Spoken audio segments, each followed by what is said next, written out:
countdown for blast off. X minus 5, 4, 3, 2, 1, fire.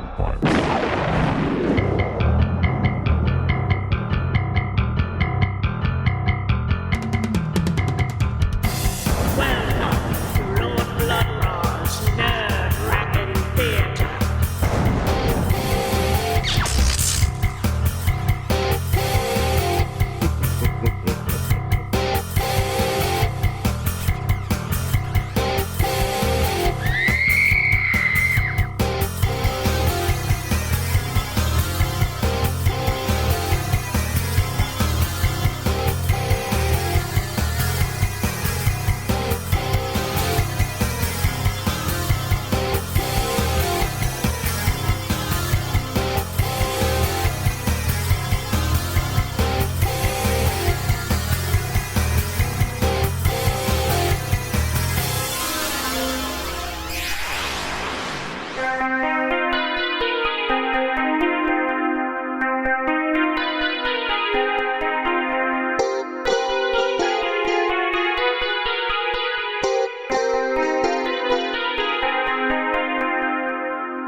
My lords and ladies, geeks, geekarellas, geekulas, and geekeritas, I am Lord Blood-Rah, and this is Lord Blood-Rah's Nerve-Wrackin' Theater.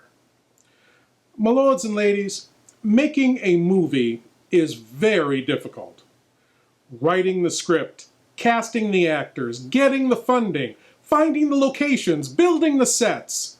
1,000 decisions, with the clock always ticking. Making a movie, any movie, is a Herculean task.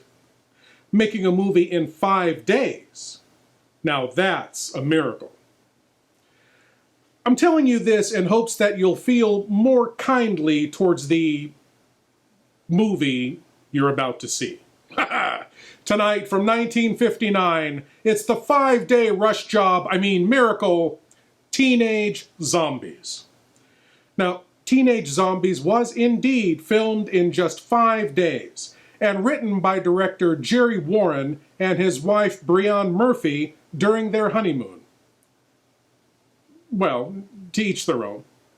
The film stars Don Sullivan, the 30-year-old teenager who starred in The Monster of Piedras Blancas and, most famously, The Giant Gila Monster. There was a mushroom, sad little mushroom. There was a meadow, ready to cry. There was a sparrow, gray little sparrow. There was an eagle, silent and high. And the Lord said, laugh, children laugh. The Lord said, laugh, children laugh. The Lord said, laugh. Children laugh, the Lord said laugh, laugh, laugh. Just sets your toes a-tapping and your teeth a-grinding, doesn't it? Well, my lords and ladies, without further ado, I give to you a delicate miracle born of the hard work of a team of talented... here's Teenage Zombies.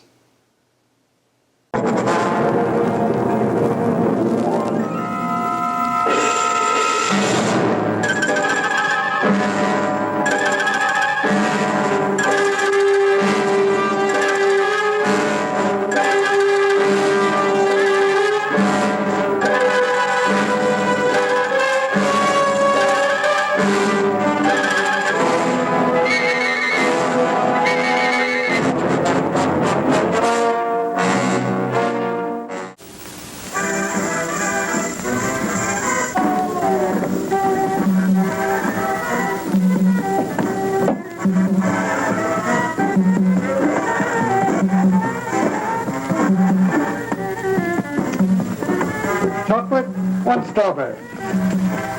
You want anything, boy? No, Dottie's waiting for me. I gotta leave in a couple of minutes. 2 malts, 50 cents. Here's your chance, Kelly. Double or nothing. How do I know you've got the other half? Kelly, sometimes I don't think you're ever going to get rich. Sometimes I worry about that myself. Hey, Rich, how about you and the other guys going horseback riding with me and Dot? Oh, we can't do it. I've been working all week on my boat, and it's running real good, and we're going to go water skiing. Oh, you guys, what a drag. All you ever do is water ski. Do you want to come along? No, I promised Dottie. Anyway, she's waiting for me at the stables. I'll tell you what. You go riding, we'll go water skiing, and I'll pick you up at 4 o'clock at the stables. Then we'll figure out something for tonight. You pick us up for sure? You know I wouldn't hang you up. Well, okay. I'll tell Dot, and I'll meet you at 4. Tell her I said to keep an eye on you. Oh, Yeah, and check the stirrups. A big wind might come up. very funny. Hiya, Frank, where you going? I'll never tell. What's the matter with him? Oh, he's been eating too much hay. He doesn't want to go water skiing. Wow. I mean, how weird can you get, huh? Are you ready? Yep, all set. Pam's making a lunch. Hey, and guess where we're gonna eat it? In the boat? Nope. On an island. An island? Yeah, it's a real gas. Some guys told me about it. I've been all over that water, and I've never seen any island. You never went that far out. It's way out where the water's too rough to go skiing. Sounds crazy, Rich. Are you going to believe this scam? He's always coming up with some long shot. This time it's an island. All right. I'll tell you what I'll do. If that island isn't there, I'll buy 2 new carburetors for your boat, and I'll put them both in myself. Come on, Rich, let's find out. Here, Rick.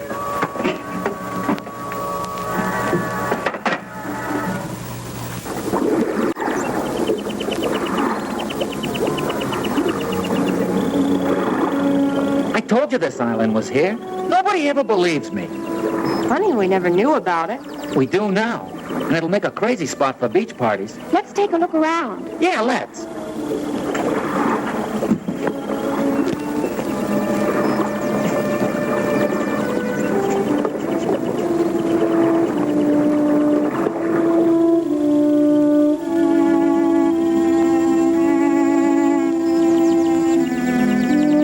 Hey, dig that.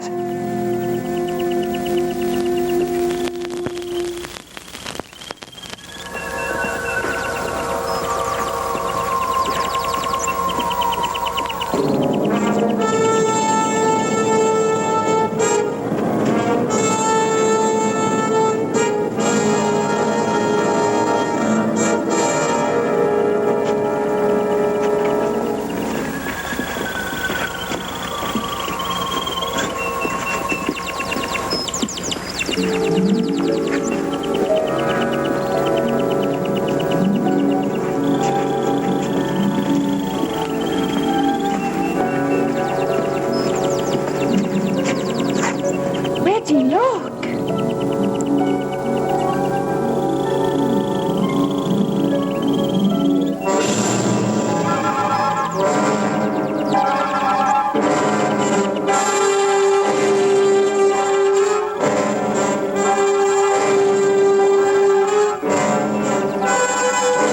The way they walk. What's the matter with them? Doped or dead or something.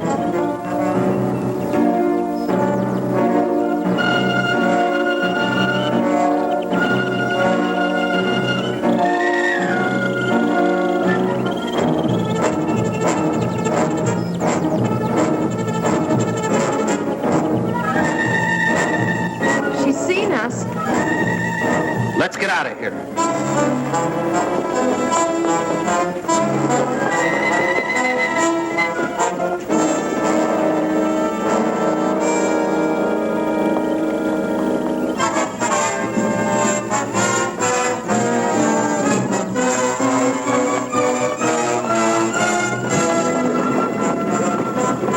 The boat's gone.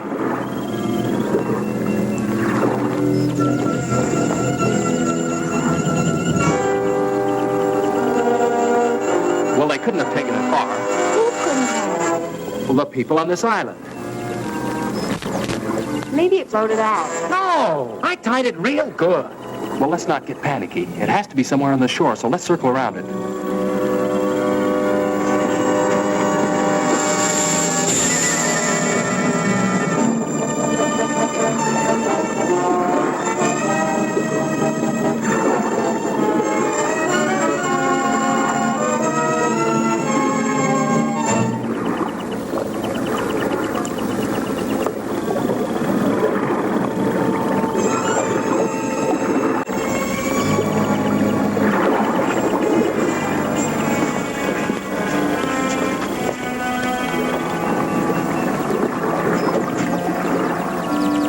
sure beats me. No landing, dock, or anything.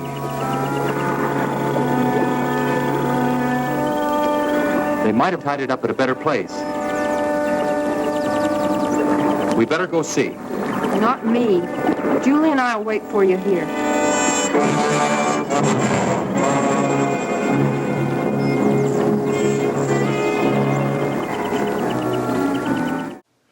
Well, I could have told you going to that island was a bad idea. Consider the source. The guy's a soda thief. How can you trust a guy like that? Look at him. It's not only dishonest, it's unhygienic. I'm not too crazy about that finger thing either. You just can't trust a guy like that. Doomed to produce a race of ever-living monstrosities, such as this thing.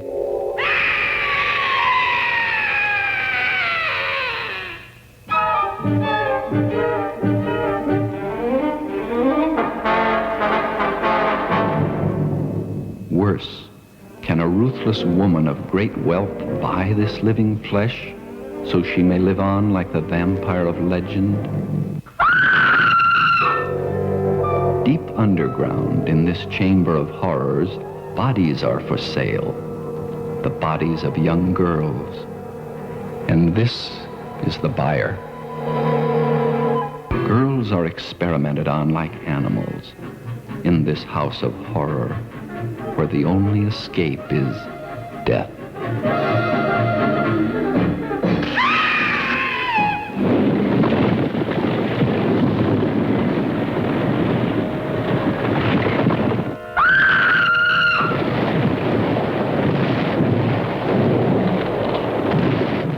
Strange legends tell of vampires that crawled from graves.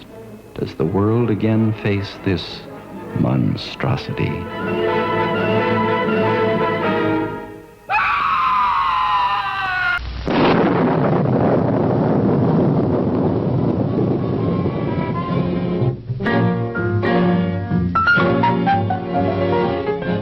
Attempting to solve the disappearance of a beautiful girl, the East Side Kids invade a haunted mansion and come face to face with sinister Bela Lugosi.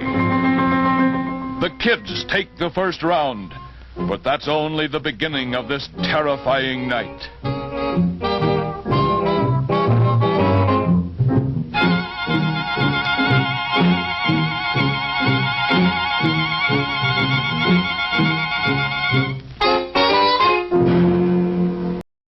Now back to teenage zombies, as our two young men decide to ask the nice lady with the horde of zombies where their boat is.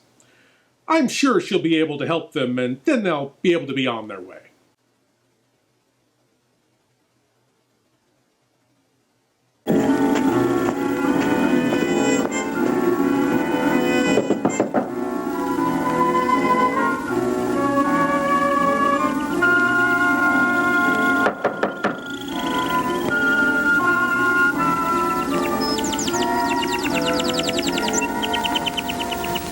Well, the kids who ran off. How do you do? Good afternoon, ma'am. We're looking for a boat. A boat? I tied it up down at the beach about an hour ago, and now it's gone. Won't you come in?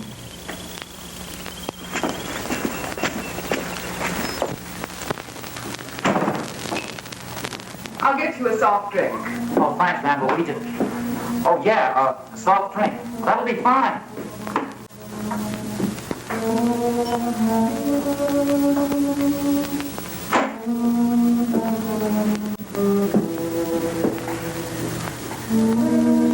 Now, tell me about your boat. Have you got it?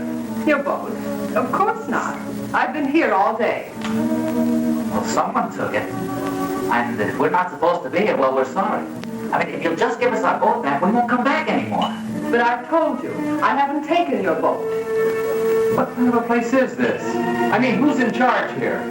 Someone knows where our boat is. Well, I'm afraid I'm the only one you can talk to. We've walked all around this island. Now, where do you keep your boats? We have no boats here. Well, then how do you get back and forth to shore? Walk? You're certainly an inquisitive young man. We have no use for boats here because no one leaves the island. Hey, Reg, you remember that boat we saw last month without any skiers? Yeah, they must have been headed here. Whoever you saw, I'm sure was going elsewhere. Look, we don't care who comes here and who doesn't. But I think you know where our boat is, and we want it. I'm sorry, I can't help you. Okay, if that's the way you want it, we're gonna go see the sheriff. Yeah, you certainly have a lot of courage. It's very flattering. Hey, that sounds like Julie and Pam. What are the girls doing here? Where are they? I'll find out for you.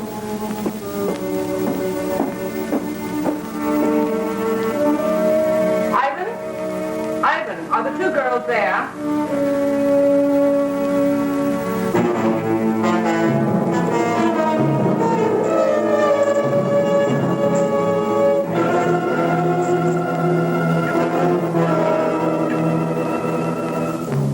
That's fine, Ivan. We'll be down to see them.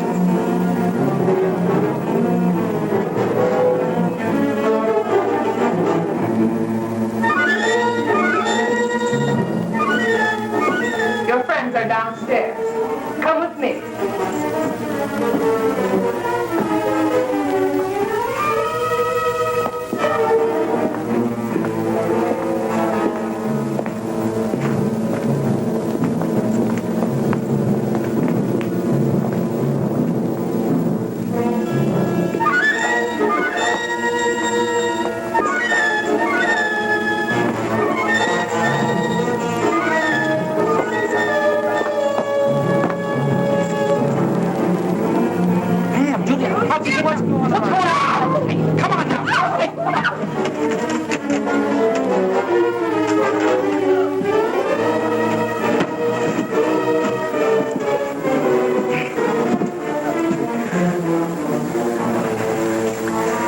You'll have to excuse Ivan's manners.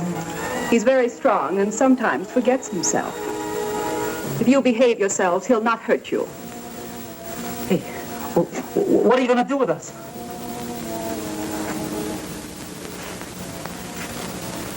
I'll first answer your other question. We've taken care of your boat, and none of you will leave here. Instead, you will help me in some very important work. No one asked you here, but your curious nature will in turn aid me very much. Look, what kind of a creep joint is this?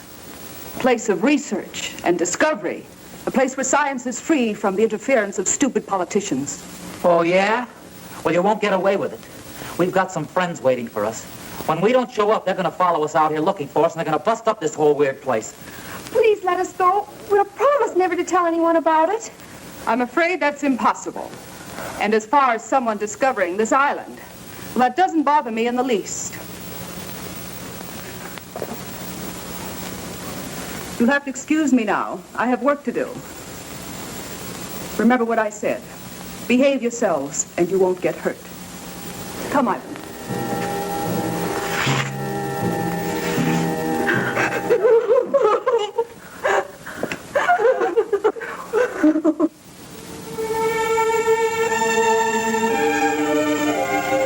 Hi, Kelly.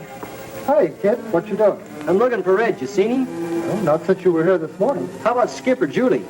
No, they all left together right after you did. They were supposed to pick Dottie and me up 2 hours ago at the stables. Well, they went out in the boat, didn't they? Yeah. You think they might have had an accident? I don't know. When they didn't show up at the stables, I thought maybe Reg might have forgot. But since they haven't been here either, I don't know what to think. Maybe they ran out of gas. Well, if they'd ran out of gas, they could have paddled in. It wouldn't have taken them this long.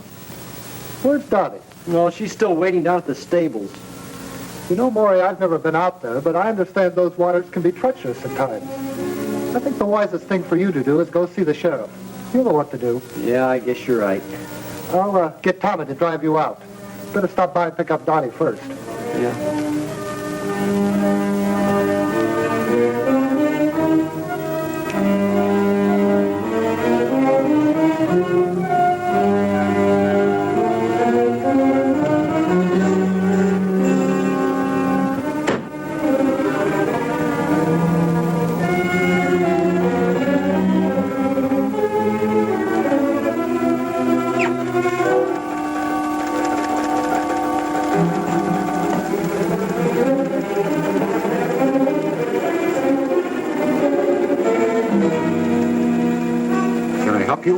I hope so. I'm Maury Timms. I live over in Compton County. So does Dottie. Well, what can I do for you, Maury? Well, we went water skiing today. No, I mean, we didn't go water skiing. We went horseback riding, but, well, Reg and the other kids... Oh, let me tell him, Maury. Well, that sounds like a good idea. Well, the kids we run around with, 4 of them, they went water skiing, and they were supposed to pick us up at 4 o'clock. At the stables, where we went riding. But they didn't come. Not at 4 or 5 or 6. Well, what kind of a boat did they have? Well, it's got a homemade hull and a souped-up V8 engine. Was it likely to break down? Well, no, I don't think so. You see, Reg, well, he keeps it in tip-top condition all the time. Well, I think you better talk to the sheriff about this.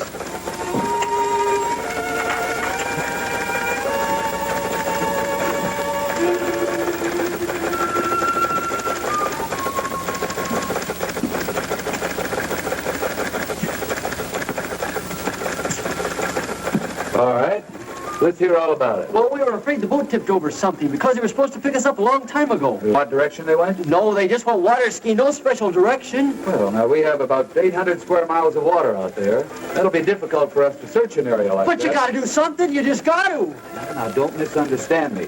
We'll do the very best we can, of course. You tell Regan to pick up searching immediately. You and I will relieve him at 5 in the morning. Can we go with them? I'm afraid not, miss. It's practically dark. Do you kids have a car? Well, no, not one of my own. Then I'll drive you 2 home. Thanks, but could you drive me down to Reggie's car? I'd like to drive it. Reggie doesn't like to leave it outside. All right.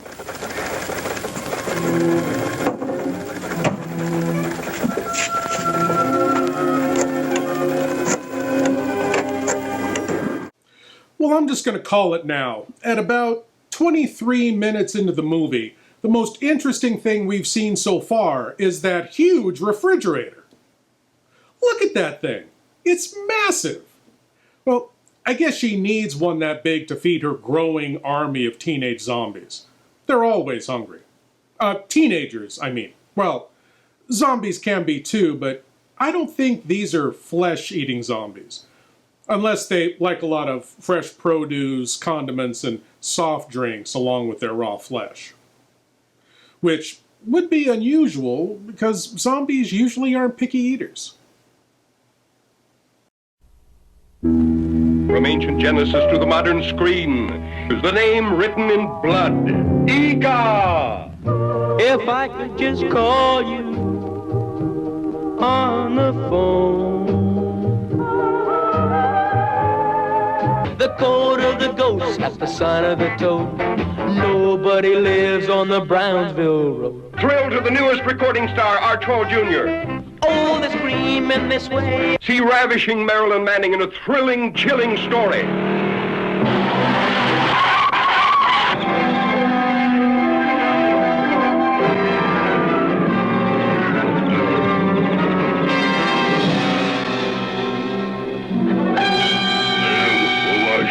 The last of the prehistoric giants sees his first girl. Noah. And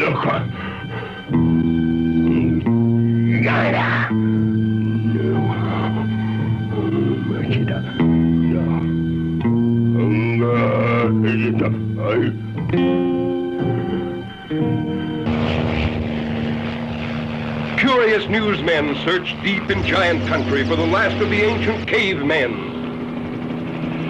See a tough giant tamed by the soft hands of his captive woman. See him sacrifice his ageless beard for her love. Then lose her to a boy in a dune buggy, escaping a burning desert. Ega's primitive passion was love or kill.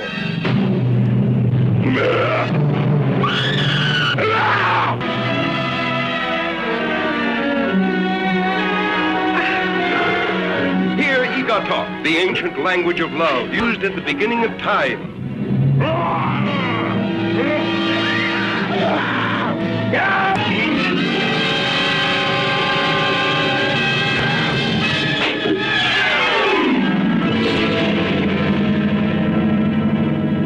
See Ega.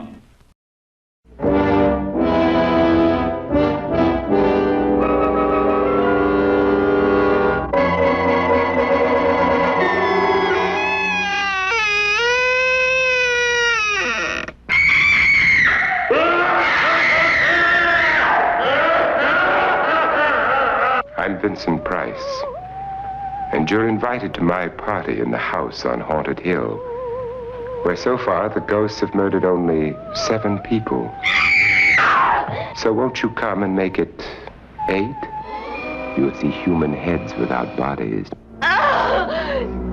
Mysterious pools of blood dripping from the ceiling. The walls move slowly in against you. Don't try to escape, you can't.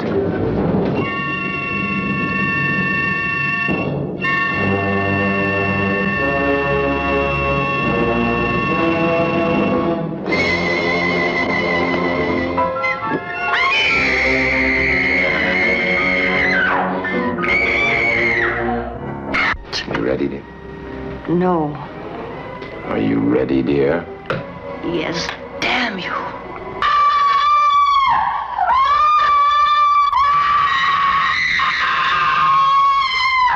The ghosts are waiting, so won't you join me in the house on Haunted Hill?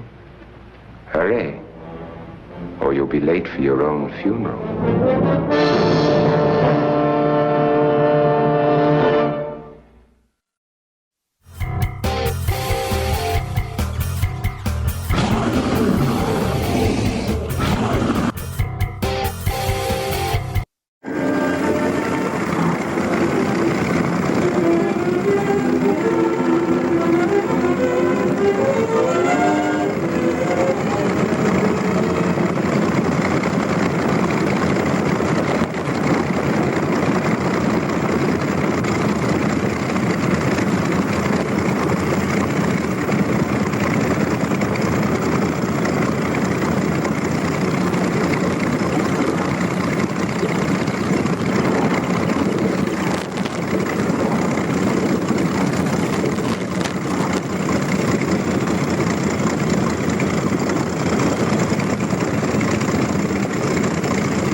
Any luck, Sheriff? I'm sorry, son. Nothing yet.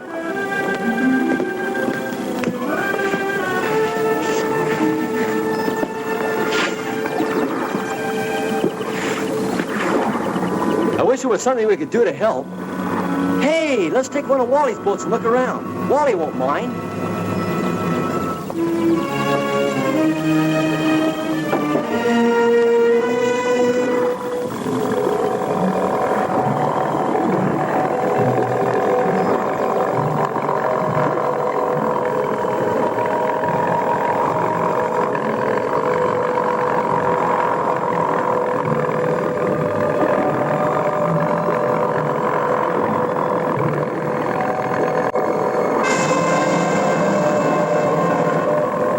No, movie, no. You don't get to put a dramatic musical sting in when nothing happens. That's a movie foul. You're on warning.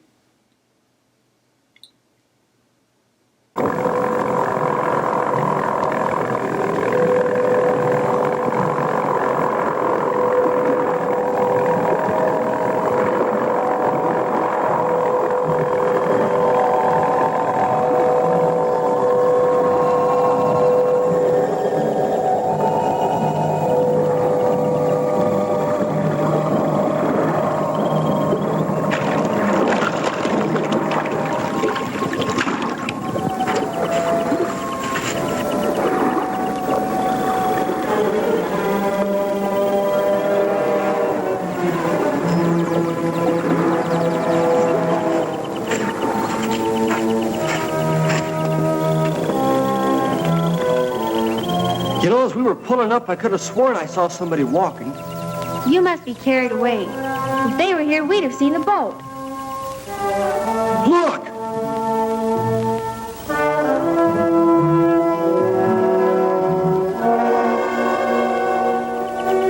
I told you I saw somebody. Come on!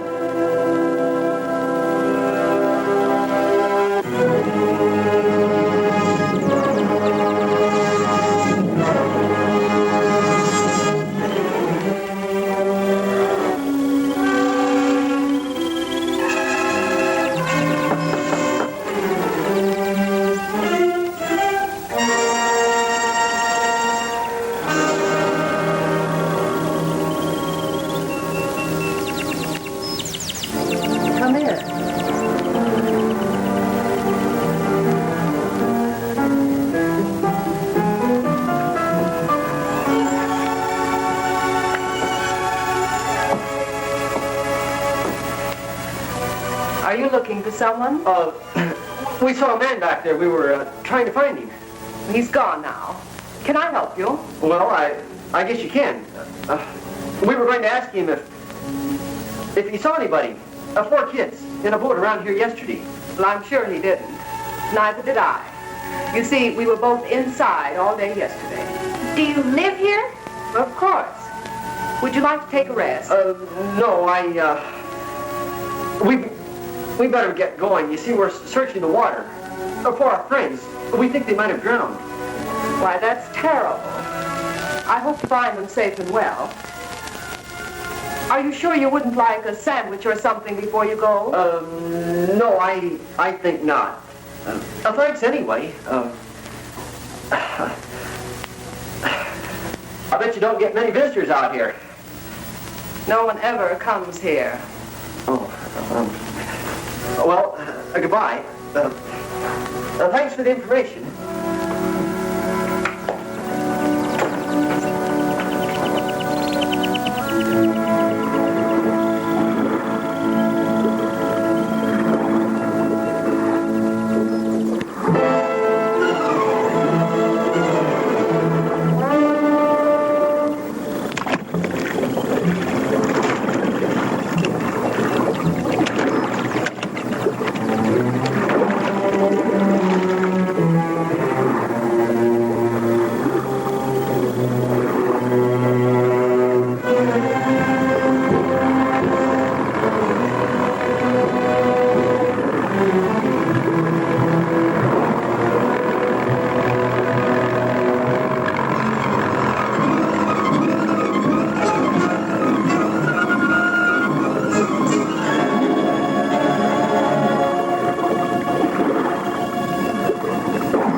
What were those snoopers we saw by the water? Just some kids looking for their friends. I don't like people around here. There's too much at stake. You know people are of no concern. Besides, I'm the one who has to stay here, not you. A slip-up now will ruin everything. You don't have to worry. I know exactly what I'm doing. That's what we're here to find out. How is the work progressing? Very well. I hope to complete phase 3 this week. Phase 3? You were on that the last time we were here. And now it's nearly completed.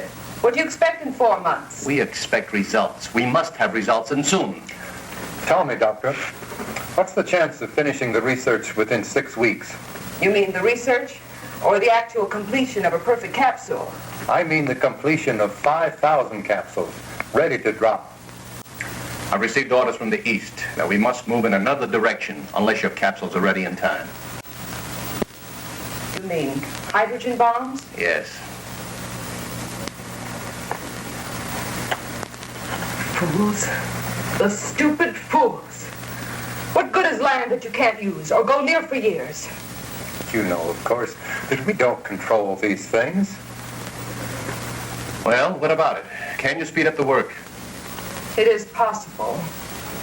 But I've run into a factor that may give us trouble. Come and see for yourself.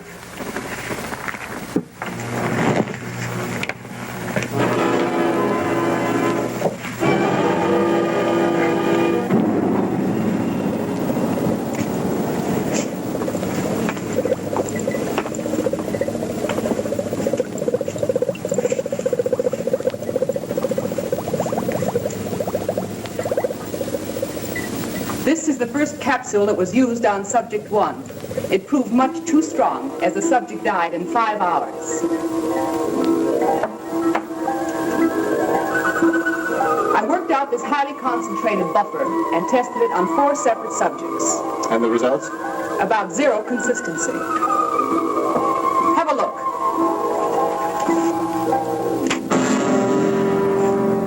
If you'll notice, the subjects are direct opposites. One has no spark, no desire for anything. The other teems with rage. What about that fellow we saw last month? His reaction was perfect.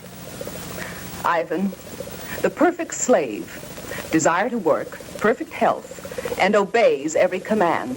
With half the people on Earth in his condition, we'd have the epitome of civilization. In the bombing of the United States, how many would turn out like him? Not enough to take care of the wild ones. You couldn't possibly drop the pellets as they now exist. Then you must find out what it is about Ivan that produced the effect. I've performed every practical test on him. His body chemistry is basically the same as the rest. Well, you'll have to figure it out. I don't believe it can be done in short time. But there is an alternative. What's that? It might prove dangerous. But if time is of the essence... I've received orders from the East that we must move in another direction unless your capsules are ready in time. Aha! The East is behind this whole thing. Oh, I should have known. You can't trust those Easterners with their weird Eastern hairstyles and casserole recipes and vegan toothpaste. Gosh darn Easterners! I think I need to lie down for a while. An evil reborn from the grave of Frankenstein, bringing a macabre nightmare to a teenage world of rock and roll emotions.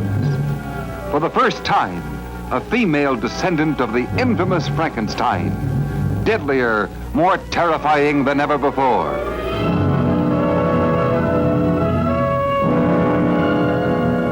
He needed her kiss to satisfy his desire, but he wanted her soul for the fiendish creation that was to rule the earth in terror. I'm sure of one thing. You better hurry before the brain cells are damaged completely. Frankenstein's daughter. Now everything was ready. Who would be his first victim? Who will feel the cold sting of death? Kill him! Call her off. Don't make me shoot. Go ahead and shoot. You can't even feel it. Kill him! Back! Get back! Kill him! For the most suspenseful and gripping moments you have ever spent, see this masterpiece of Scream a Second Terror.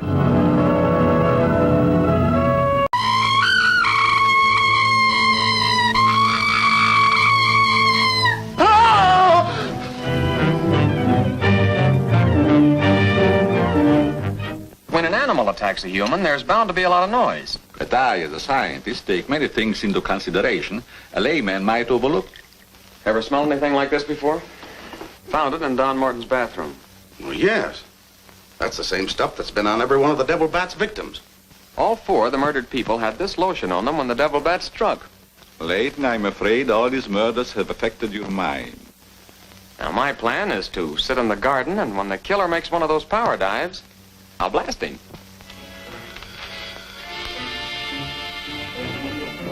Tonight you have work to do. It's time you were on your way.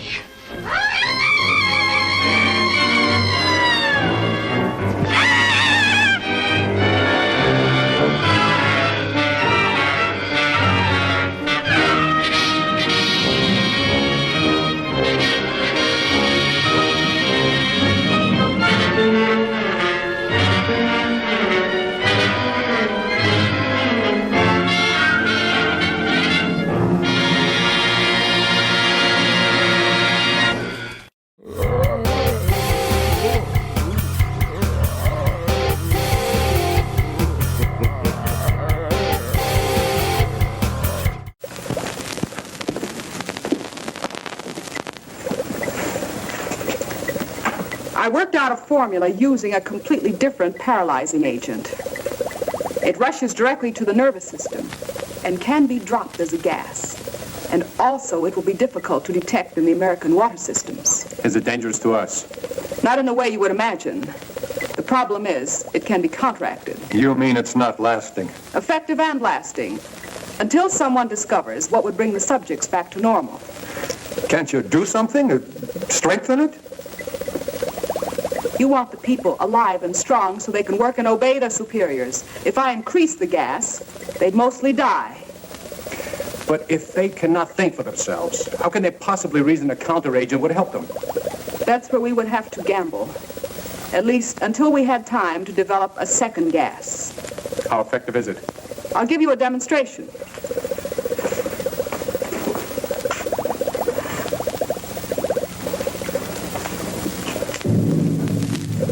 Ivan, I'm preparing a test. Be ready to stand by.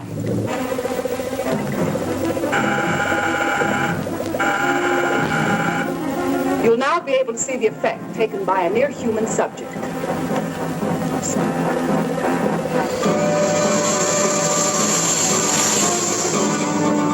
I think you'll agree this one has plenty of fight in him.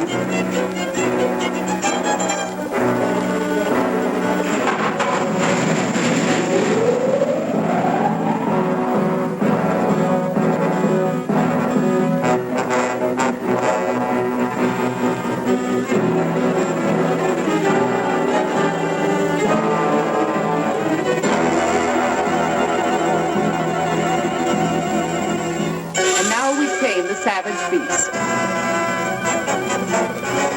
Ivan, come and get him. You could take him to one of the old cages. It's amazing. In a matter of seconds, his temper completely suppressed. I won't even have to lock him up anymore. Although, unlike a man, he's not useful. After I run some tests, Ivan will destroy him.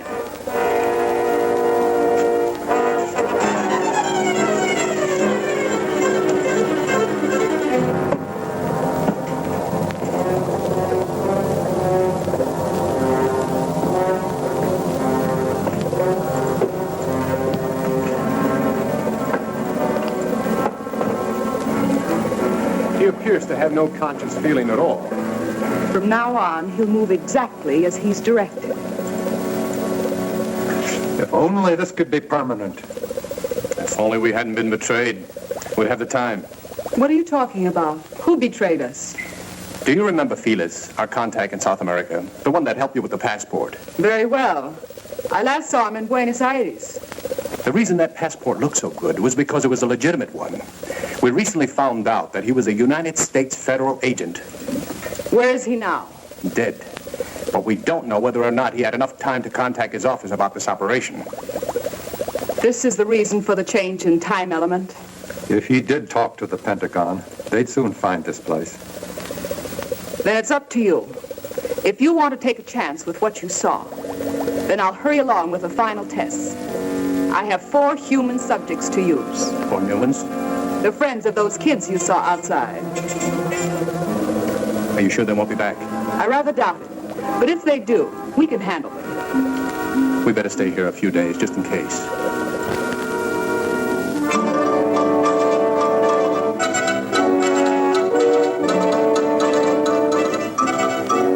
Major Coleman is here. Will you send him right in, please?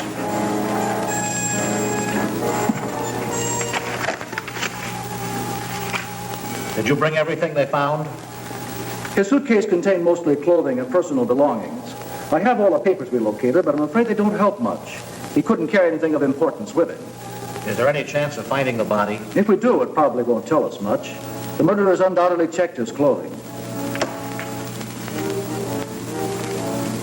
Everything addressed to Felix.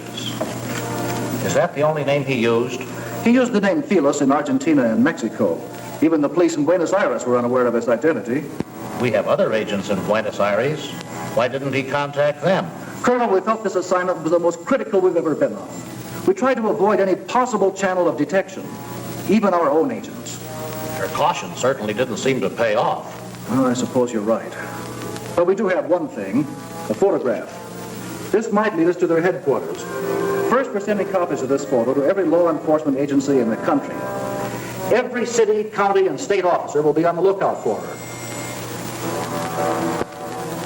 Second, we'll detach troops from bases in this area and cover the entire state. When we're finished there, we'll move to another until we've covered the western states, then move eastward. I'll contact General Mundy for additional helicopters in that area. With your permission, sir, I'd like to also request Marine and Navy helicopters and every reconnaissance plane the Air Force has available. That's a big order. I hope we can fill it. It must be filled. Do you realize, Colonel, that if we don't find their base and stop them now, before they distribute this gas in rivers and water supplies across the nation, we'll be able to save at best 20% of the population when they strike?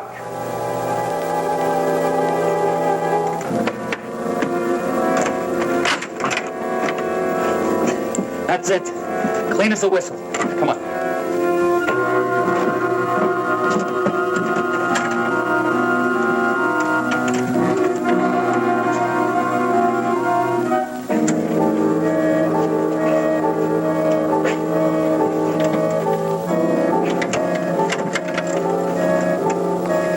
Can you get it all right?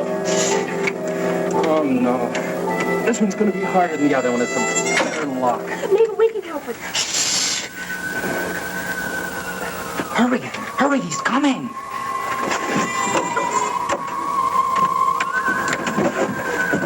Get back against the wall, quick.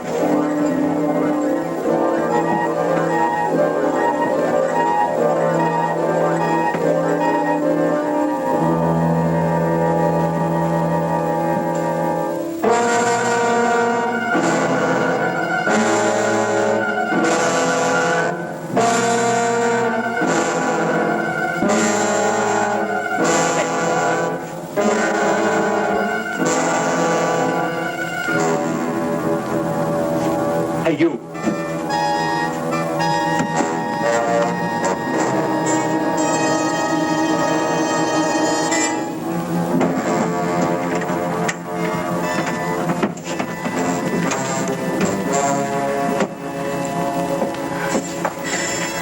Every time he comes here, I'm afraid he's going to open the door.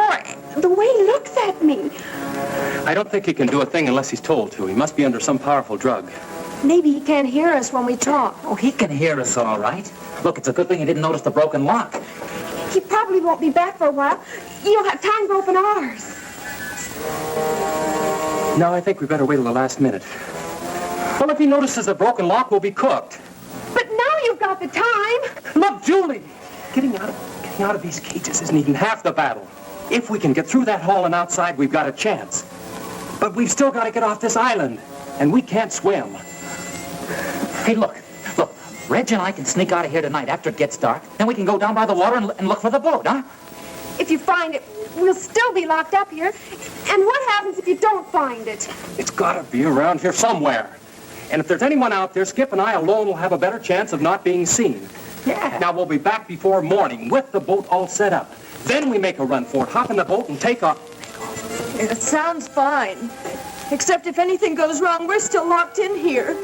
Can't you fix this lock before you go? I don't think we'll be as lucky with that one. We'll probably have to break it into pieces. If he comes back here tonight, he'll notice it for sure. Hey, look, when everything's all ready, a little noise won't matter then. A couple of good whacks and we're all set. Reg, be careful out there. If they see you, Now, they'll probably... Julie, forget it. We'll be back before daylight. And if they do catch us, we can't be any worse off than we are right now.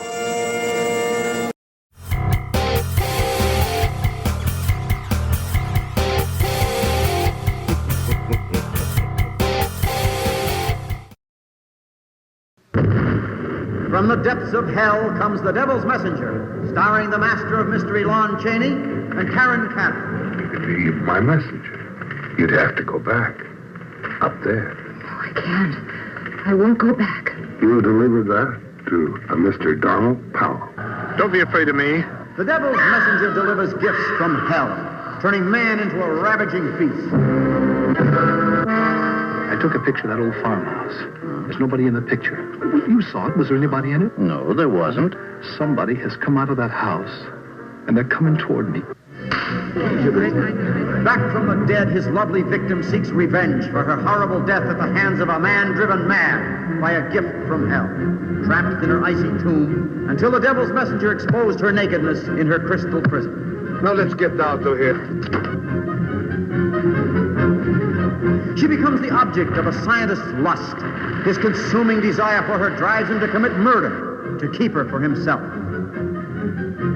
Not since Eve received the apple have gifts inflicted such unnatural consequences.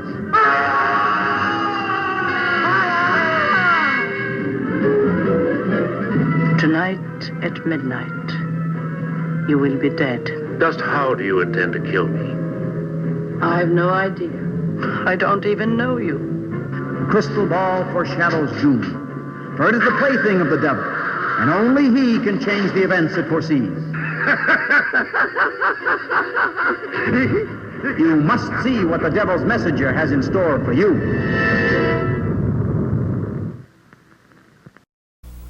This alarm fills the night with terror, for high on a mountainside, a mysterious fear such as no human being has ever seen before.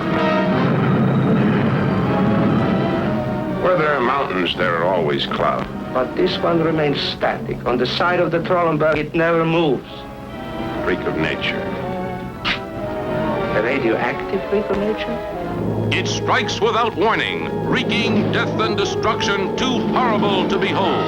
A force of evil that tortures its victims and hurls them mercilessly to the brink of murder and madness.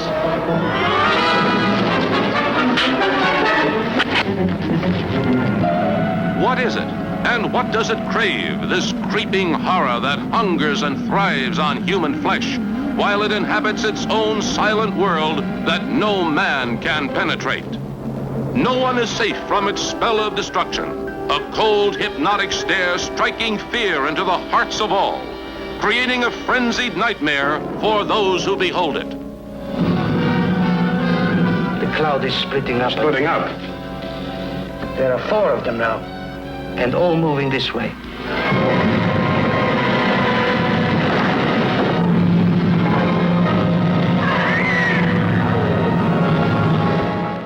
Now back to teenage zombies, as the boys are about to break out and leave the girls locked up.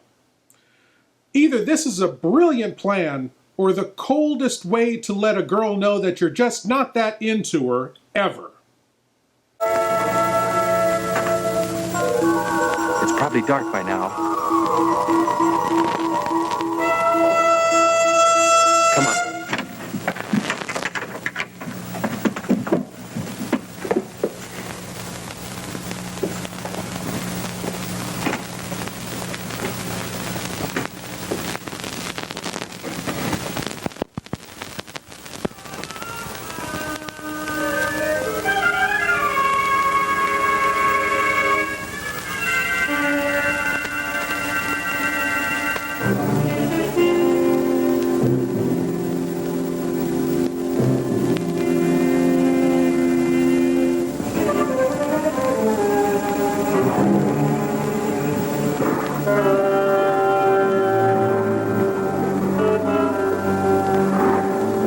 Skip, come on.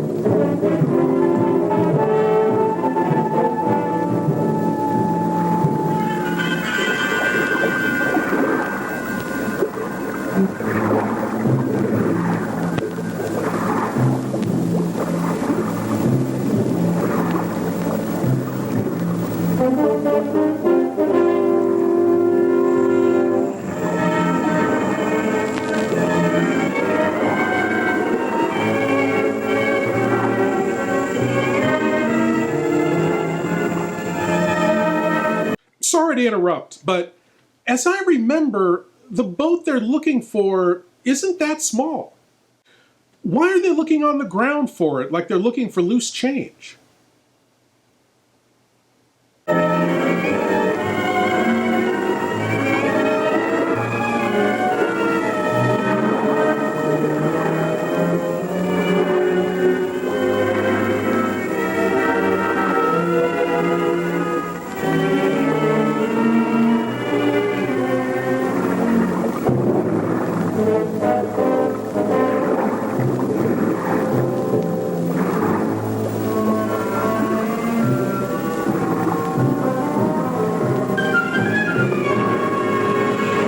The sun's nearly up. Yeah. Sort of hate to face the girls.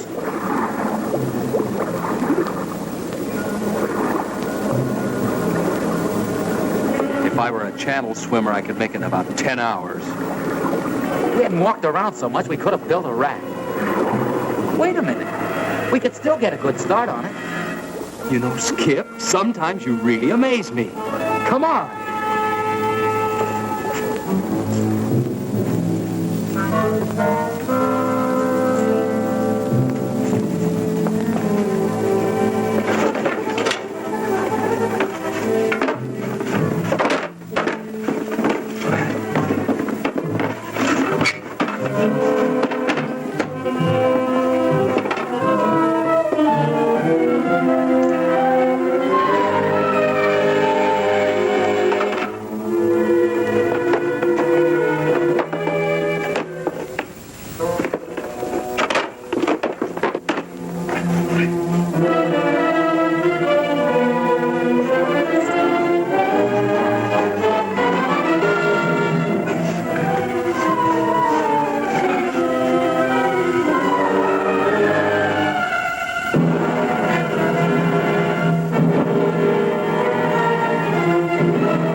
Well, it's almost daylight. We'll have to wait.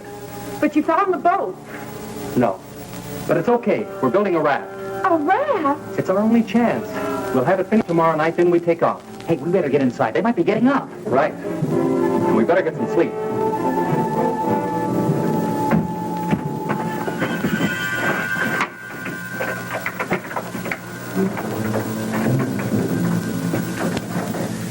Where's the raft now? Oh, come on. Reg is right. Let's get some rest. We hid it down by the water. Just keep your fingers crossed that they don't find it.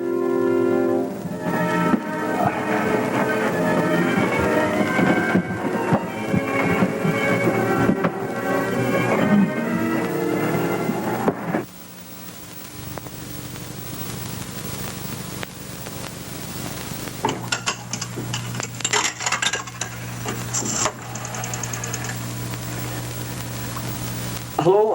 The sheriff, please. Oh, that's right, the sheriff's office. Thank you.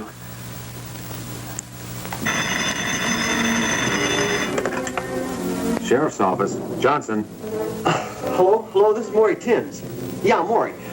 Listen, we were out in the boat today and we came across something real strange. We found this island. We think the kids might be there. I see. Well, look, Maury, I'm due to go out on a call right now. The sheriff isn't here, so you'd better go see him in his home. His address is 233 Elmwood Road. Can you find it? Well, yeah, I guess so. We're not too far from there. I'll leave right now and catch him. Thanks a lot. Goodbye.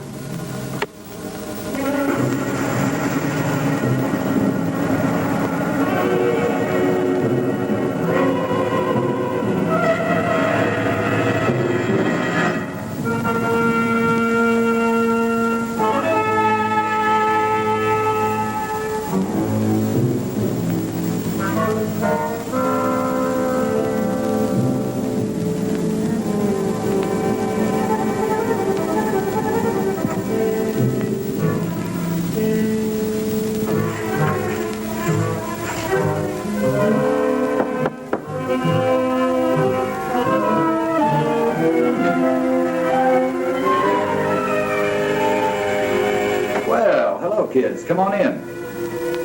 Sorry to have to bother you at home, Sheriff. Oh, that's all right, but we still haven't found anything. I think we did. Not a boat or anything, but we found something that sure looked funny. Well, what'd you see? Well, we were out there in the water, in this boat we borrowed. Well, we were looking all around like you.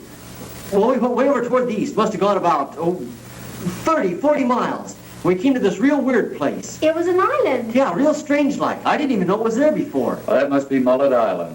There used to be some buildings on it about 50 years ago. That sounds like it. Well, anyway, we thought it was worth looking at, so we went there and we talked to this woman. And you talked to someone on Mullet Island? Yeah, she lived there. I can't believe anyone could be living on that old island. There's no facilities. She lives there all right. We saw her. Well, how odd. Wonder why anyone would pick that place. Well, what'd she say? Had she seen anything of the boat or the kids? She said she hadn't seen anybody, but we think she was lying. Now, what makes you think that? Well, we didn't think too much about it at the time. We wanted to look around the water some more. But Dottie brought it up on the way back. I'm sure she lied to us, Sheriff. And she might know something about the kids she's not telling. Now, wait a minute.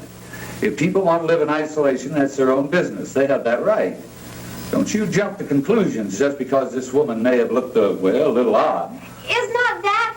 It's, well, she... Now, look here. You're all upset about this thing. And it's a terrible experience. But do you really think that a person, anyone, would see your friends and then deliberately say they hadn't? What possible reason could they have? We don't know. That's why we came to you. I think you both let your imaginations run away with you. Now, I suggest you go home and let me handle this search. But I have to tell you the truth. I'm not too optimistic about it, after all the area we've covered. Have you been out to the island? Now, do you actually believe that your friends would go out there and stay this long? Well, no. Not unless they couldn't get off. She lied to us, Sheriff. I know she did. She told us no one ever came out there. And as we left, the boat was just arriving. Have you kids been home to dinner or any place since coming back from out there? No, we didn't want to waste any time looking for you. All right. If we get the boat now and ride out there and have a look around, will that give you any satisfaction? Yeah, but, well, if we find anything, are you sure you can handle it by yourself? I think so, Maury. And if not, I've got a radio in the boat.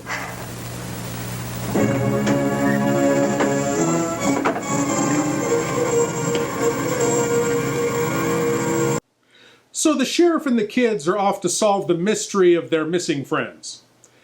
While they're at it, they should take a crack at how a wall-mounted payphone can be mounted on folding shutters. Now that's a real mystery. To love, honor, and obey, until death do you part. I do. Shall I telephone for the ambulance? No. The undertaker. She's dead. Mysterious murder strikes at the altar, and the maniac monster creeps from his domicile of death to claim the lifeless form of his latest bride. Police baffled, a public in terror, but nothing can stop this fiend on his hideous trail except a girl reporter who wages a brave, foolhardy fight against the blackest art this side of the grave. Why have you a mausoleum in the basement? All those dead girls and that horrible dead creature. My dear, you must have had a bad dream. Now look, Professor, this was no dream. You wanted to see me, Reverend?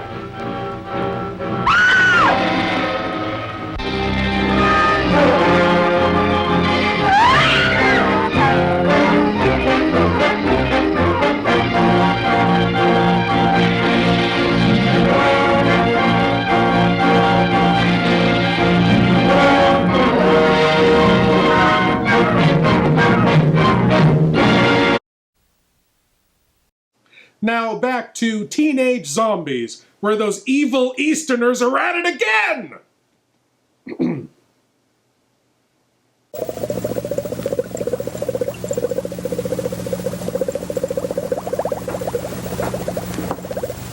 It'll take a few minutes for the solution to drop to the right temperature before I can combine it. Will there be a temperature problem in the water supplies? Not after I once set the exact formula. The molecules will spread rapidly and actually become a part of the water. And you say it'll only take a few hours to reach the full effect? Between 1 and 3 hours, the bacteria should be everywhere. By that you mean including the nerve gas? The pellets can be of any size you think necessary. Large ones will, of course, spread more gas rapidly in the essential areas. I just hope the effects are as good as we anticipate. You won't be disappointed. I'm about ready for the test.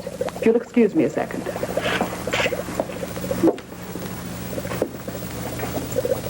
Ivan, We're ready for the two girls. Would you bring them in, please?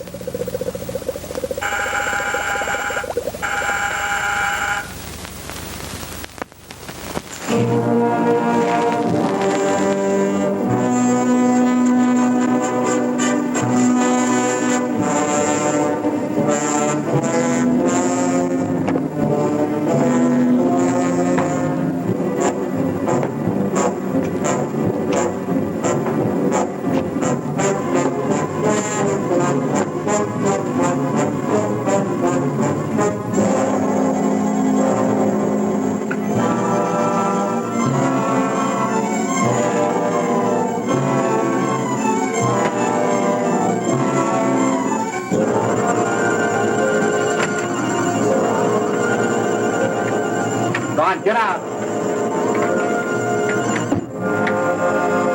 Go on. Come keep away from him, Marvin. Come and get me. Come on. Get away from him. He's taking the hold him. Skip, hold it. Come on. Get some with it. Now, goodbye.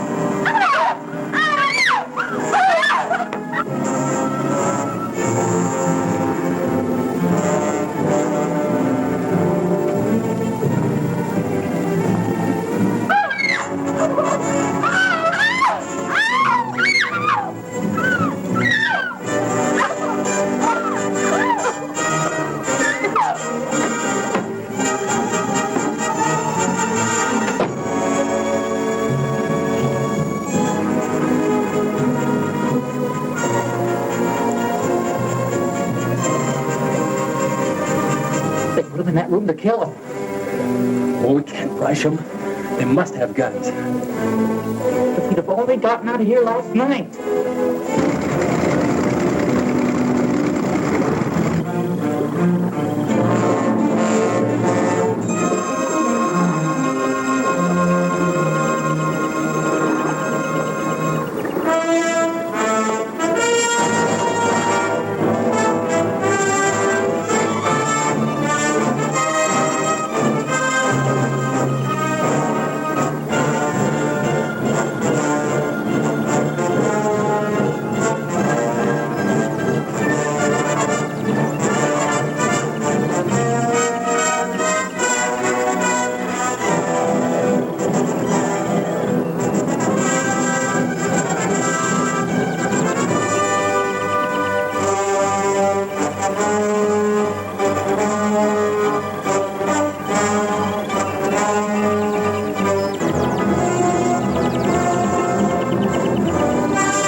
Now, gentlemen, if you'll watch carefully, you'll see the exact effect working on the human system. Well, look who we have here. How are you, Mr. Sheriff? Not so good. I've got a couple of real inquisitive kids here. I knew there'd be trouble. There won't be any trouble. I think they'll help us instead. What's going on here, Sheriff? Who are these people? Lori, look! It's Julia Pound! You see, she did lie. The kids are prisoners here. Not prisoners. We prefer to call all of you our guests. Ivan. Sheriff, do something. Sheriff! Sheriff, let us go! It'll do you no good. The sheriff won't help you. I'd like to talk to you, Doctor. Well, certainly, Sheriff. What is it? Look, our deal was that I'd supply you with drunks and prisoners. But this time you've gone too far. These subjects are no different from the ones you brought me. No, except that they have families that want to find them. This search is getting publicity on the outside, and I can't control it. We can't stop now. Not for anything. You have to give us a little more time. We'll have to move fast. But we'll need some pieces of pipe. Or clubs. I'll see what I can find.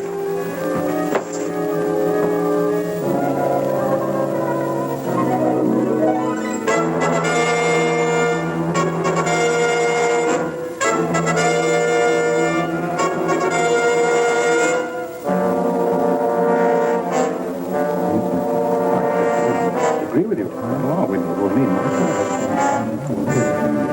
I think we can all relax. keep our wits about this thing. After all, we haven't been discovered yet. And I don't believe we'll need any more people over here. What do you think, Doctor? I was never one to complain over a simple problem. Simple problem? Do you realize? I do realize.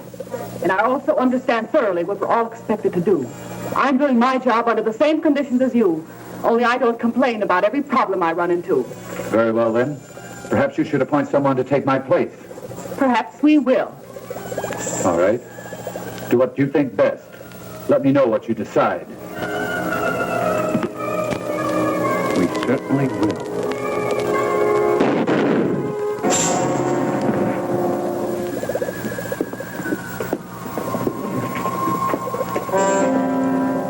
Fool. Didn't he know that none can quit? We'll have to hurry now. Ivan, take him outside.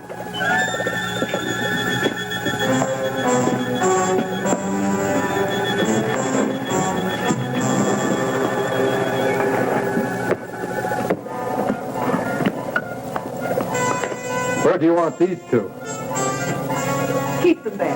They'll serve as a second test. Look, we gotta move now or it's too late. Go to the door and let the girls out.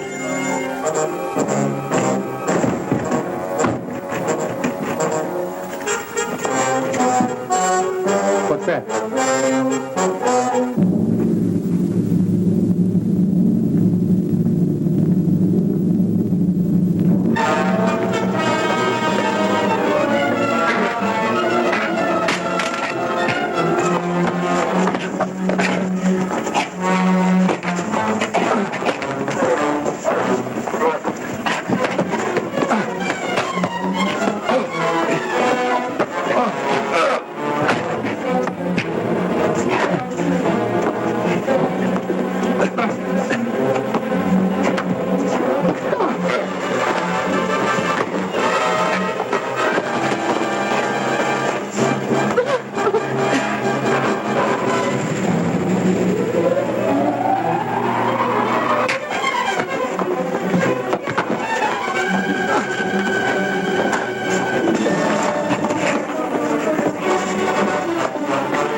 On your feet. Come on. Hurry, Rich. Let's get the girls out.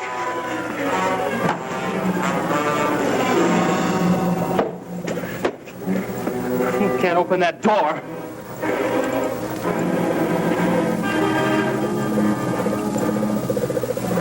But she can. Come on. Come on. All right, go open that door right now. You keep them covered, Maury. Right.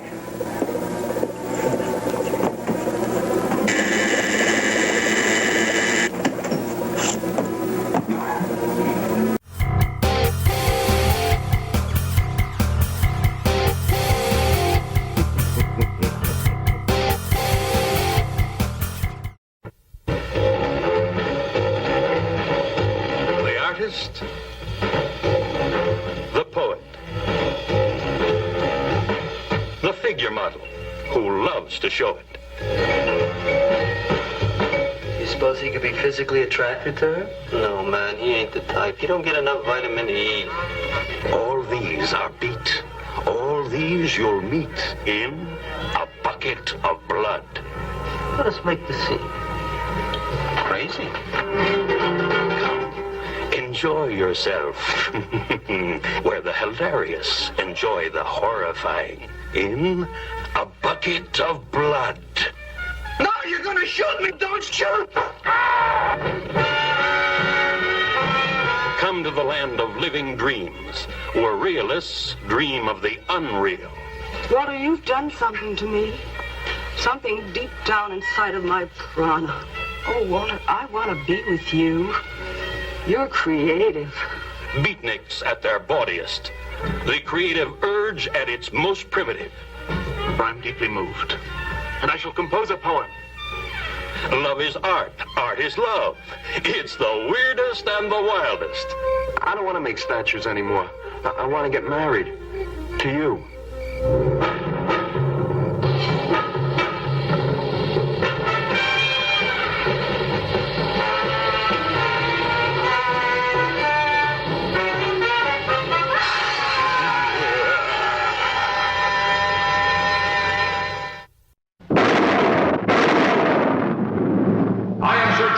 Possessor of the magic sword.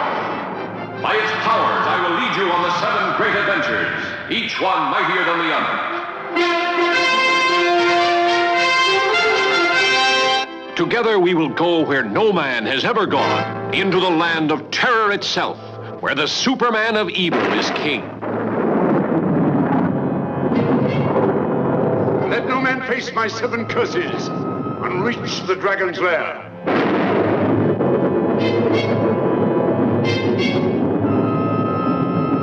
Together we will dare the demons of the green flame.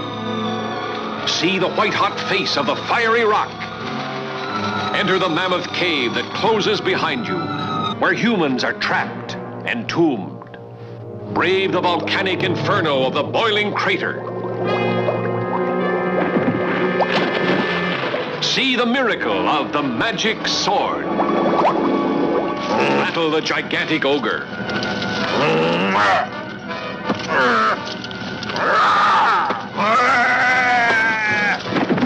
Gaze into the magic pool.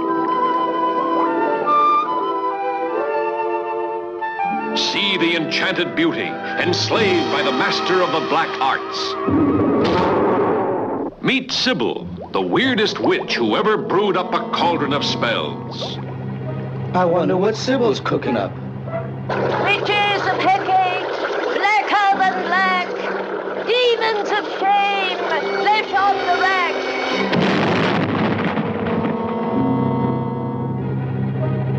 See the attempted rescue from the sorcerer's castle. See the terrors of the dungeon torture chamber.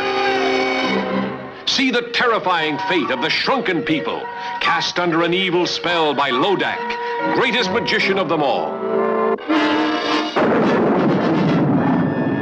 See the 2-headed dragon of Lodak that no mortal ever faced and lived. You will be thrilled to the hilt by the magic sword, none like it since the world began. A 2,000-year-old legend Hollywood waited until now to tell. The magic sword.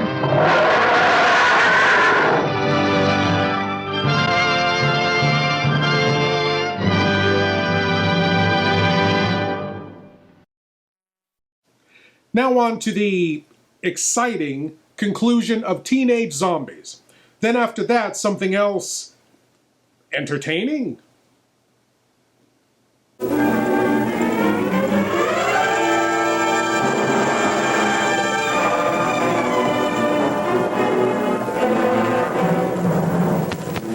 Their minds are gone, just like the rest. Yeah, well, she knows how to bring around, and she's gonna do it. All right, get started. Started with what? You know what I mean, something to take care of Julie and Pam. There's nothing I can do for them. You'd rather feel a few bullets burn through you. Go ahead and kill me if you like, if that will help them. Look! You invented this stuff. It figures you can do something about it. If I could, I wouldn't, so you're wasting your time. Your time's gonna burn out if you don't do what I say. Hey, listen, Reg. When that gas is poured on someone, they lose their will, don't they? Yeah. After that, they do as they're told. Yeah, I see what you mean. Okay. Which way do you want it? All right, then get moving. Tell them don't go through it. Try it, you fool.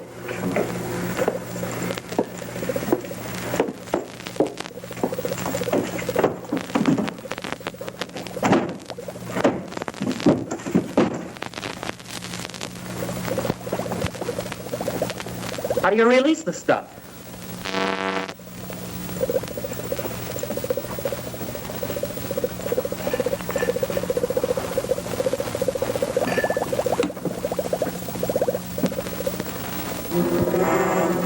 think this is it right here.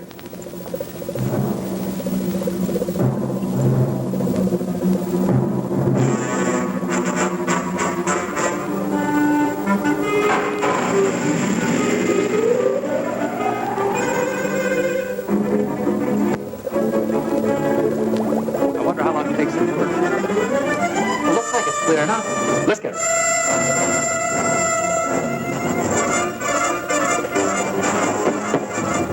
Get back. Don't you try that again.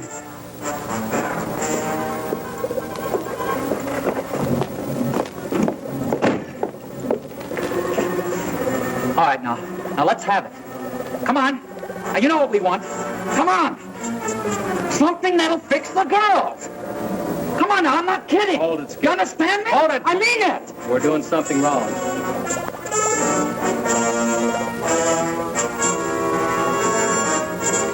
You two guys, come over here. All right. If you guys want to stay alive, you better do as we say. We can do nothing. Tell me how to get through to her. I don't know. We're not scientists. You know all about this gas, though. Hey, maybe she's an exception. What do you say we put one of them in there, huh? We'll get them to talk. Yeah, I'll buy that. Okay, you.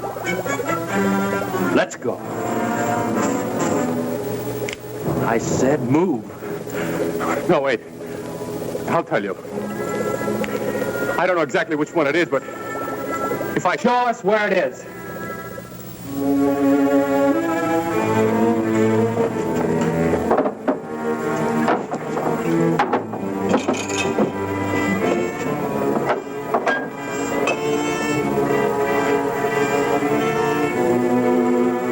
I think that's the one.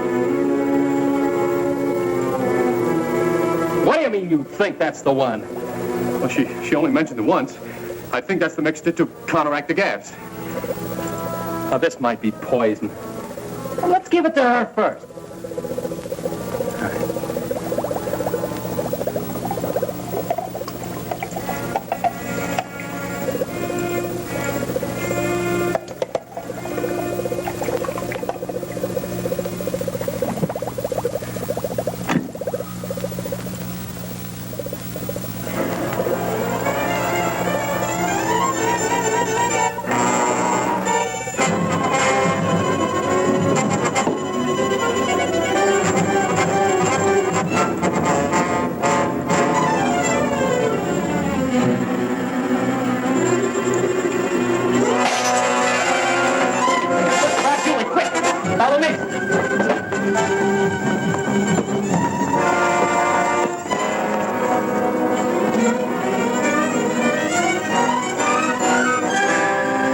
You all right?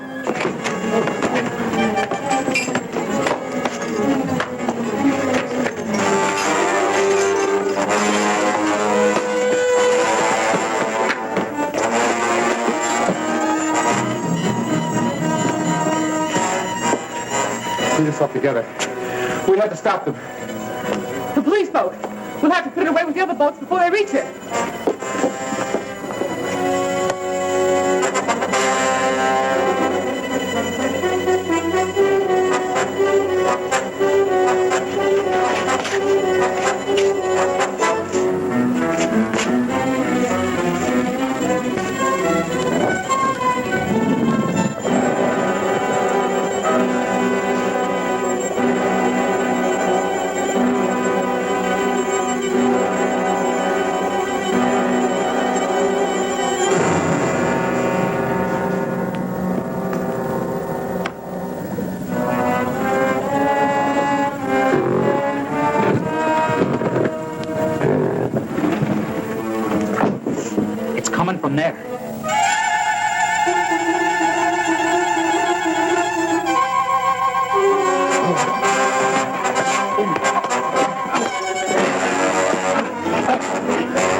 about the other guy in there?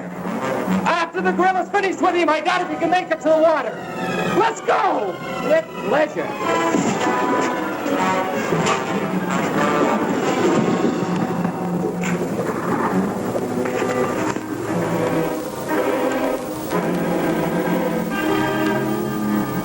I picked up Major Coleman. We're about 10 miles in from the airport. We should arrive at headquarters in a couple of minutes. Over. Unit 2, we're waiting. 10-4.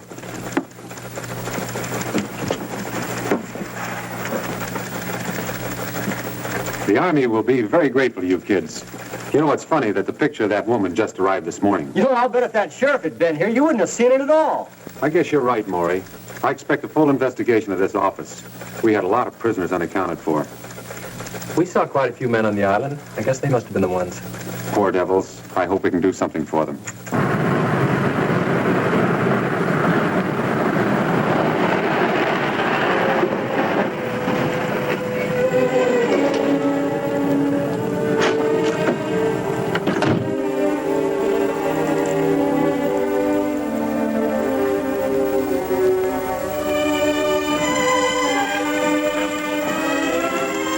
I'm Major Coleman.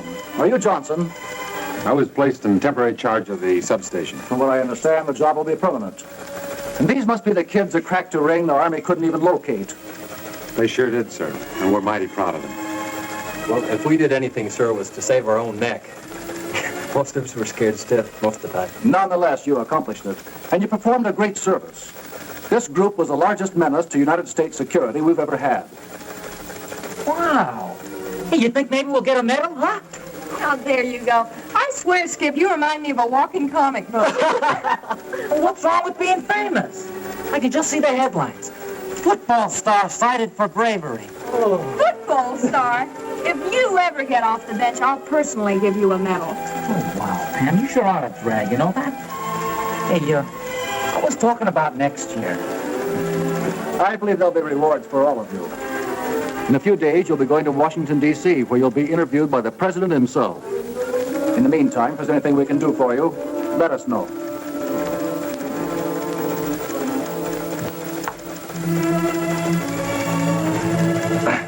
Major Coleman. Yes? Did you say you'd do anything we asked, sir? If it's at all possible, of course. Well, sir, Skip and I, we sort of... Well, sir, there's a secret boat dock somewhere on that island. And we looked and looked for it. And I'm going to flip if I don't see it. Can we go with you when you go to search for it? I've got something at stake, you know. My boat's there, and I've got to get back. Son, I'm sure you're perfectly welcome. Come back in about 2 hours, and we'll be glad to take you with us. Thank you, sir. Hey, crazy. I love that. Well, what do you say we all have a ball, huh? Let's go water ski. Yeah. What do we use for a boat? Oh, yeah.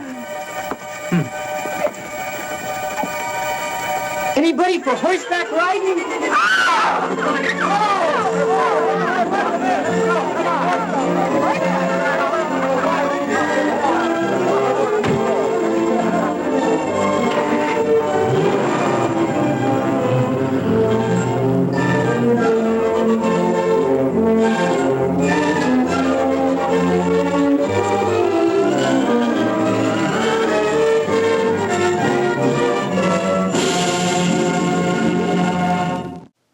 How horribly unfair. Those sappy kids are going to get all the credit and all the glory when it was really the gorilla that saved the day.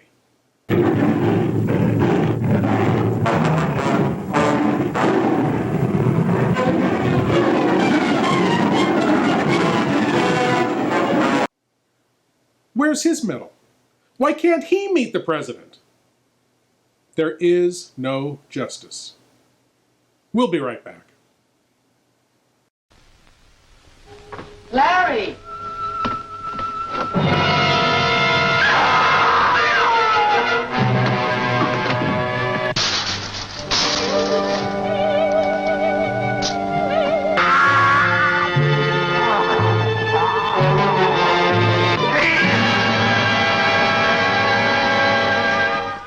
From the exotic geisha houses of Tokyo to the back alleys of the Ginza Strip, comes the terrifying news of a fiendish creature that threatens to destroy all who stand in his way. This is the frightening story of an American reporter in Tokyo who unwittingly became the victim of a shocking scientific experiment that turned him into a horrible mutant, half man, half monster, the Manster.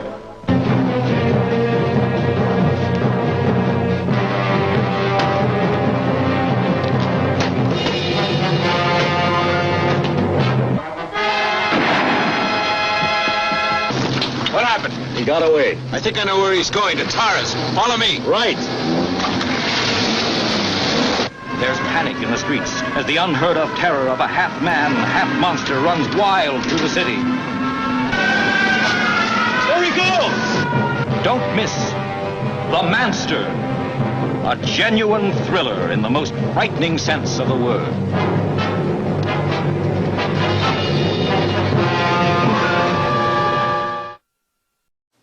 Well, my lords and ladies, Teenage Zombies was mercifully short, so I'd like to take this opportunity to present this cogent examination of the dual nature of the human psyche. Now, we all know that the human mind contains the capacity for both good and evil, and these two forces struggle against one another throughout our daily lives, especially when we're driving. Oh, and there's an evil giant called Man-Mountain Momentum in there, too, somewhere. Not sure why, but, well, anyway. I now present this short film to illustrate my point. Here, from 1935, is the philosophical treatise, We Drive.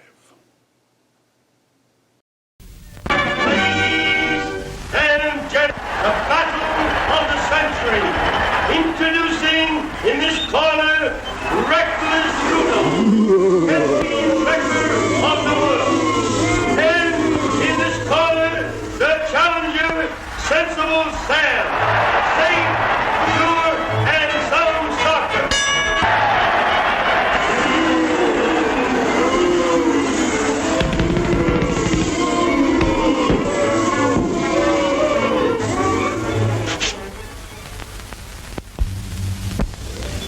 Reckless Rudolph and Sensible Sam represent the dual personalities in all of us.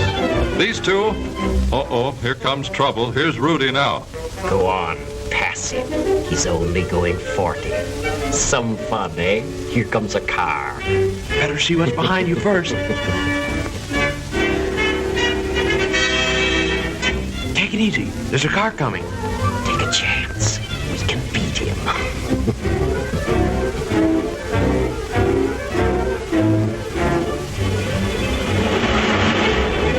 Almost got him that time. Sensible Sam was right. But what Sam didn't tell the driver was that passing a car going 40 was like passing 18 cars parked bumper to bumper. That's 300 feet or more, and that takes time. So we ought to make sure whether any car is coming, and doubly sure there's plenty of distance between. We drivers insist on having enough power to climb steep hills. We also demand quick starting and fast pickup. When engineers give us this power, speed naturally results. But reserve speed is only a byproduct of the demand for power. Come on, pick it up. Here comes a swell curve. Slower, slower, slower. Boy, you almost went for a spill. Right again, Sam. And this introduces old Man-Mountain Momentum, the fellow with a one-way mind. He likes to push along a straight line. On a turn, he not only pushes, but applies side pressure. The faster the turn, the more side pressure. He calls this hold on you centrifugal force, and he's pinned many a good man down with this one. Speedway curves are banked to offset this force. An aviator tilts his plane on turns to counteract it. But this grip of momentum is dangerous. We drivers should always keep our cars under control. Good drivers tell us that in climbing hills, we should always go into second gear when our speed drops to 20 miles an hour. There aren't any laws to make us go down steep hills in second, but experienced drivers say this too is a good rule. Go on, boy. boss. You drove all the way up that hill in seconds. Slip her into neutral and let her coast down. It'll be fun. Don't, boss, don't. Look behind you. It's that big push again. Man Mountain momentum may be a friend starting uphill, but he'll push us right off the road if we go down too fast. Easy. Use your engine as a brake.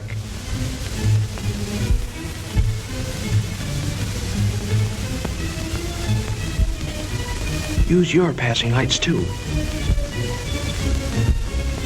There's nothing more on the road. Step on it.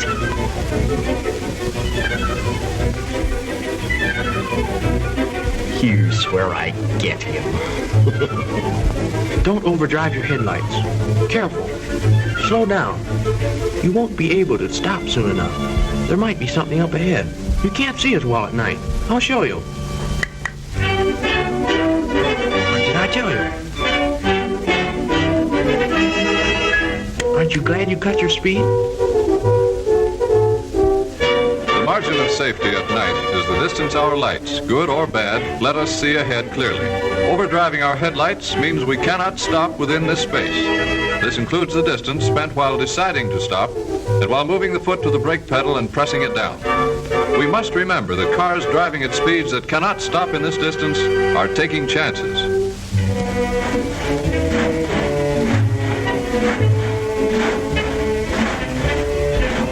Wake up! Step on it. It's only 50 miles to the next town. Can't keep awake.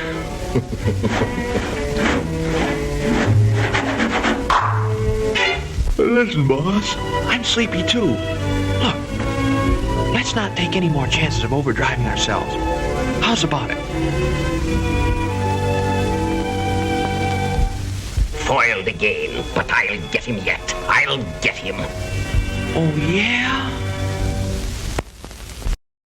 Assume the position and open your minds wide.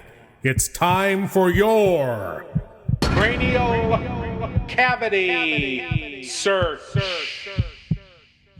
Yes, my lords and ladies, the cranial cavity search. Here's a chance for you great geeks out there to prove your geek cred by showing what you know. And tonight's cranial cavity search question is: in 1960, a high-profile film was released starring two well-known and well-respected actors, both of whom played Dr. Jekyll and Mr. Hyde in two previous films.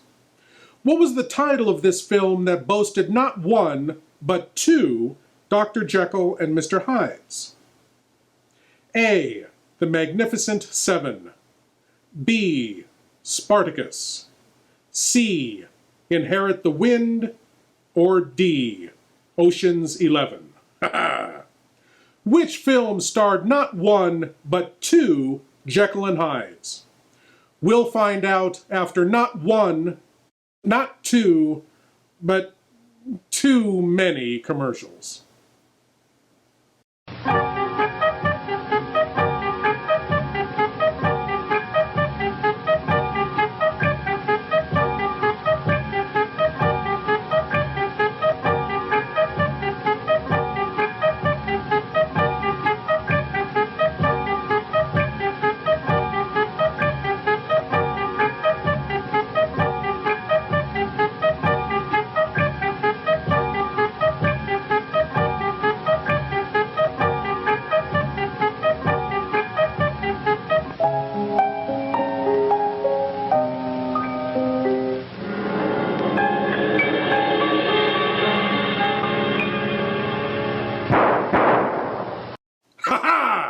And the answer to tonight's cranial cavity search question: which 1960 film starred two actors who previously played Dr. Jekyll and Mr. Hyde?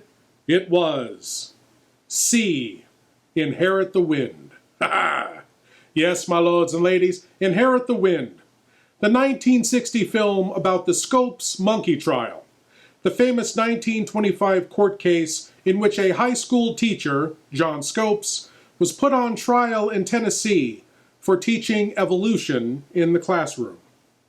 The film starred Frederick March and Spencer Tracy.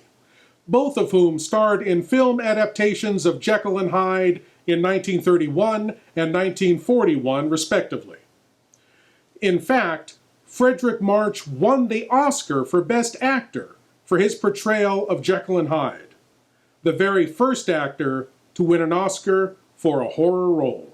But now, let's continue on with this philosophical examination, We Drive, where reckless Rudolph, sensible Sam, and man Mountain Momentum are joined by the Queen of Chaos, Mother Nature. Mother Nature slows us down every now and then with mist and fog. When a good heavy fog comes on land, at sea, or in the air, everything that moves with caution. The ocean liner slows down. Airlines ground their planes. Even trains on tracks sometimes have to reduce their speed.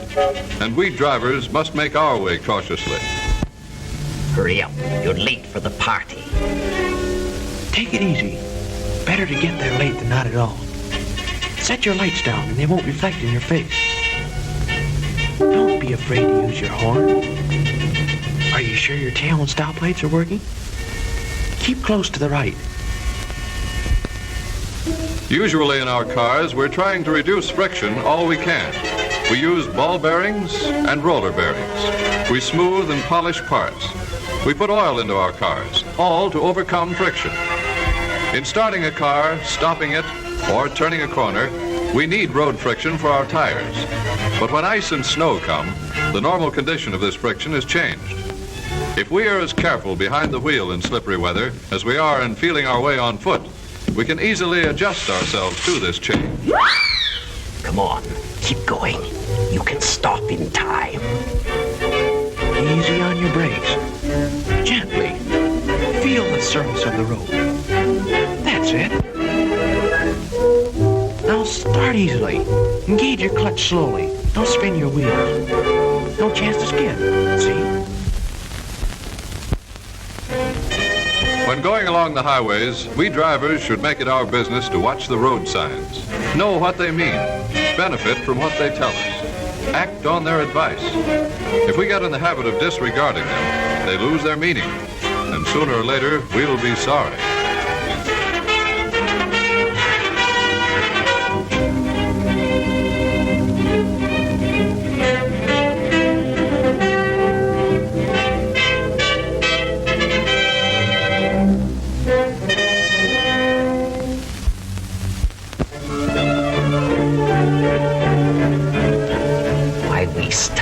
Slowing down.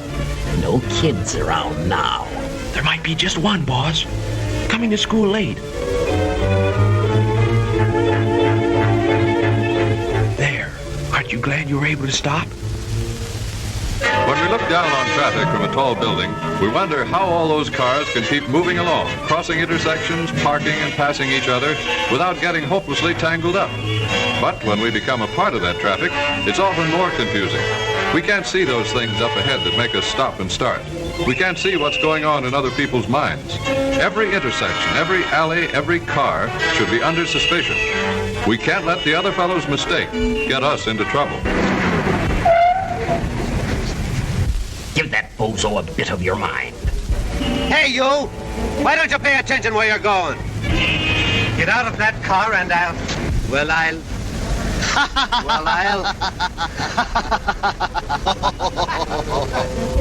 Talking to yourself, boss. Funny you don't recognize yourself when you're a pedestrian. Expert drivers tell us we must give ourselves a margin of safety, a reserved space between our car and the one ahead. Most of us drive automatically, but it doesn't pay to let our thoughts go wool gathering. Remember the show last night? I'm in the mood for love. At last I've got you. You're near me, funny. Crisis. I'll fix you for this, you meddling fool, spoiling all my fun.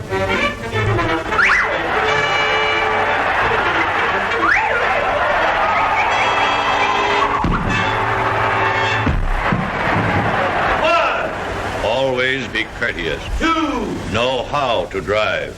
3, Both hands on wheel. 4, Watch traffic signs. 5, Keep a safety margin. 6, Use hand signals. 7, Keep right. 8, Keep sober. 9, Stop when angry. 10. Obey all laws. The winner, Central Sam. I'll be seeing you.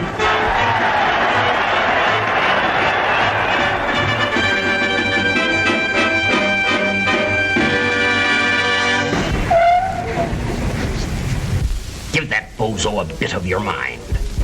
Hey, you! Why don't you pay attention where you're going? Get out of that car and I'll...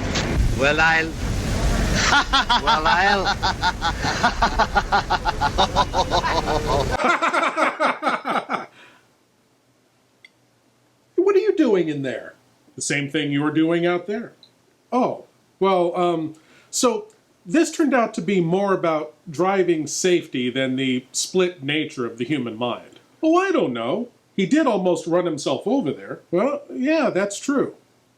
And hey, if he did run himself over, would that be considered suicide or manslaughter? Neither. It would be considered ridiculous. Well, yeah, well, good point. Anyway, my lords and ladies, I want to thank you all for watching, and we want to invite you all back again next week when we'll do whatever this is all over again.